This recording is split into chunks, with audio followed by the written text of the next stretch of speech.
Hey guys, Doodlemans86 here, and I'm back for another video. Today is a theory, and I thought I'd talk about something different. Critters, the 1986 horror flick. And I'm a fan of the films, but I don't really talk about it as much. It's like calling yourself a Godzilla fan, but the only thing Godzilla related is like your profile picture. So, yeah, I thought I'd talk about Critters and something that's really been nagging the back of my head and I just really can't get my head around is how did the Critters come back for Critters Attack? And before you say how did Critters get a sequel before Gremlins, that's not what I'm talking about. I'm talking about how did they come back after going extinct, which is really weird, and I thought I'd talk about it and try to come up with a reasonable solution as to how this is. So stick along with me through this journey as I explain everything about it and what I think it could be. Now, before you yell at me in the comments saying Critters Attack is not a sequel to Critters or the original franchise, to that I say that yes it is. It is a confirmed sequel, at least from what I've seen, and I'm going to go on and show my evidence right now. What is a sequel? Well, to say it in short words, a sequel is a part 2 or continuation of the story that developed in the earlier part 1. And that is exactly what Critters Attack is. And no, it is not a prequel, which is the development of the original story that came before it. So it means it's like a part 1, except it's explaining everything about part 1. So it's definitely not a prequel, because it doesn't take time or place before the original events of the original Critters. And it more leans to a sequel. But now we have another problem. Now it's stuck if it's a sequel or if it's a reboot.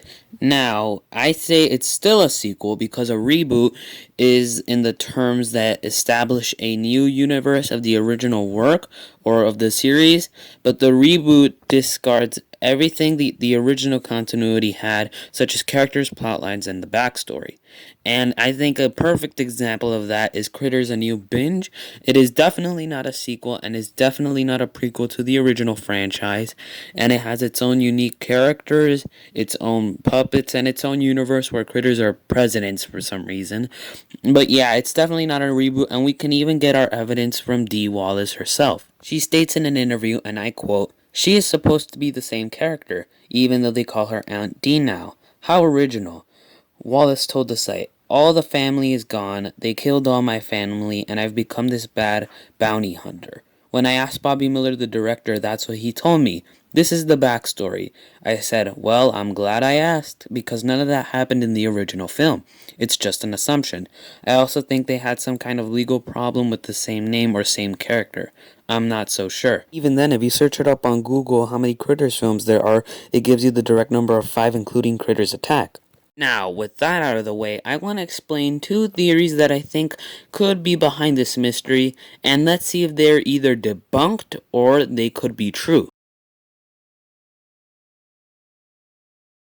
So, my first theory takes place at the ending of Critters 2 until the beginning of Critters Attack, and it is that when the critters make the critter ball and it explodes, one of the critters made it out, and in the beginning of Critters 3, we see that critter lay eggs, and that same critter isn't seen anymore in Critters 4 either, and there's no G-sweep, so we can't confirm if that critter was alive, and that same critter is Hans the Critter who made it out alive, or possibly another critter. But that theory is debunked in the beginning of Critters Attack when we see Hans the Critter come in a ship as well as Bianca, so that theory is already falsification. To use the interview once again with Dee Wallace, she states, and I quote, "All my family's gone. They've killed all my family and I've become this bad bounty hunter."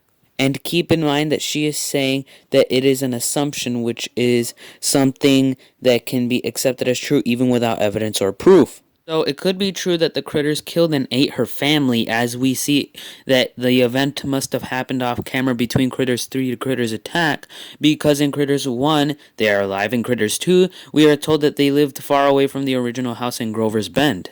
So this theory is actually an unknown, and there's evidence for both sides to argue that it's true and false. For one, Many say there's no way the critters could have came back to Earth, but then again, we are told that this is the backstory and that it didn't happen on camera with the characters, so it's quite possible that this could be false or true, even if it's an assumption.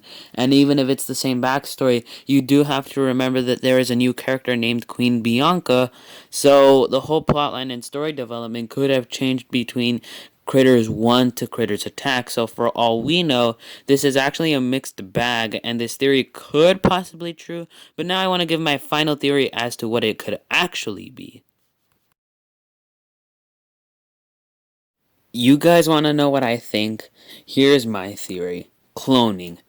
If you even search up on Google or any website, you'll find that many say cloning, and you may be like, well, that's probably impossible. When it is. Because in Critters 4, TerraCore and a company wants to find a species to clone, and guess who that species is? It's the Krites, and the critters, even in that movie, are cloned. They can turn into babies to adults in a really short span as long as the machine is activated. So if you ask me, it's probably cloning by TerraCore. However, they wanted to use the Krites. So in my theory, I think that the Krites were cloned because we are brought to attention by TerraCore and Ugg the Bounty Hunter in the end of Critters 3. It is against the law to exterminate and kill a species and turn it extinct. So if I think about it, I think that what could have happened was the critters went extinct, a company or someone else or something else brought them back by cloning them.